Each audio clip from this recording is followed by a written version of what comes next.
ជំរាបសួរពុកម៉ែបងប្អូនសូមស្វាគមន៍មកការឲ្យតម្រុយឆ្នោតពីខ្ញុំបាទសម្រាប់ថ្ងៃថ្មីខែថ្មីថ្ងៃទី6ខែ7ឆ្នាំ2026បាទសម្រាប់ថ្ងៃនេះយើងមានលេខពិសេសចែកជូនពុកម៉ែបងប្អូនដោយ free មិនគិតថ្លៃទៀតហើយសម្រាប់ថ្ងៃថ្មីពុកម៉ែបងប្អូនតែមុនចូលឲ្យតម្រុយឆ្នោតសូមពឹងពុកម៉ែបងប្អូនជួយចុច like វីដេអូនិង subscribe ដាក់រូបកណ្ដឹងម្នាក់មួយផងពុកម៉ែបងប្អូនដើម្បីទទួលបានតម្រុយ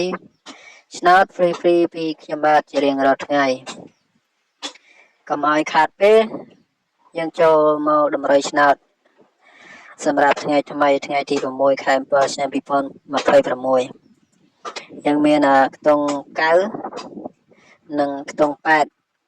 46 93 97 66 87និង82បាទសម្រាប់ខ្ទង់អុសយើងអុស9និងអុស8ខ្ទង់3លេខយើងមាន987គុណ939គុណនិង398គុណចឹង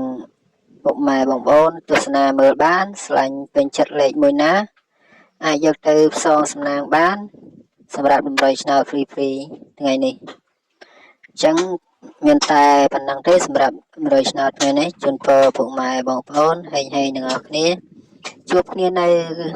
ការឲ្យតម្រុយឆ្នោតនៅថ្ងៃស្អែកទៀតអរគុណជម្រាបលា